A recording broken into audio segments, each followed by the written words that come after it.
ઔદ્યોગિક હબ હજીરા ખાતે આવેલી એએમએનએસ કંપનીના કેમ્પ વિસ્તારમાં આજે હિંસક વિરોધ પ્રદર્શન સર્જાયું। કંપનીના કોન્ટ્રાક્ટર કર્મચારીઓએ હડતાળ પર ઉતરીને જોરદાર તોડફોડ કરી અને કેટલીક ખાનગી ગાડીઓને આગ લગાવી દીધી હતી।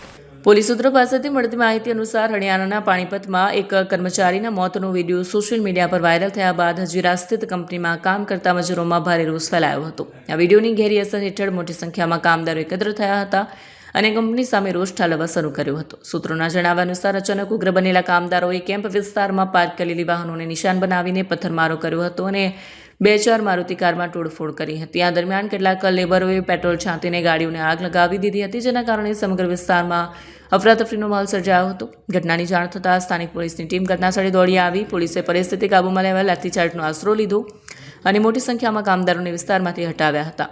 ફાયર બ્રિગેડની ગાડીઓએ પહોંચીને સળગતી ગાડીઓ પર કાબૂ મેળવ્યો હતો। વધુમાં પોલીસે જણાવ્યું હતું કે હજી સુધી કોઈની ધરપકડ કરવામાં નથી આવી, પરંતુ હિંસામાં સામેલ લોકોને ઓળખવા માટે સીસીટીવી ફૂટેજની તપાસ કરવામાં આવી રહી છે।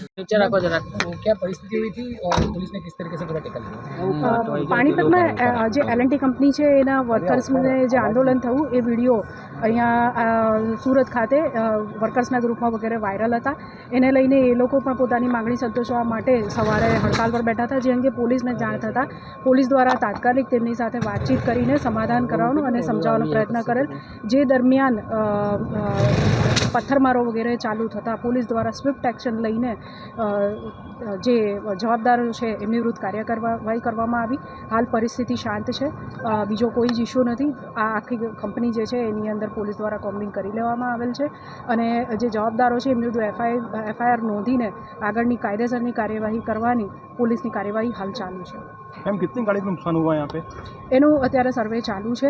જે ગાડીઓ છે અહીંયા પ્રાઇવેટ જે તે ટાઈમે હતી એમાં આગ લગાવીને પથ્થરમારો ને એવું શરૂ થયું હતું જે તે સમયે પોલીસ અહીંયા હાજર હતી, જેથી ઝડપી એક્શન લેતા વધુ નુકસાન થયેલું નથી। मैडम टीयर गैस ना કેટલા સેલ 70થી વધુ ટીયર ગેસના શેલ પોલીસ દ્વારા છોડવામાં આવેલ છે। ઓકે।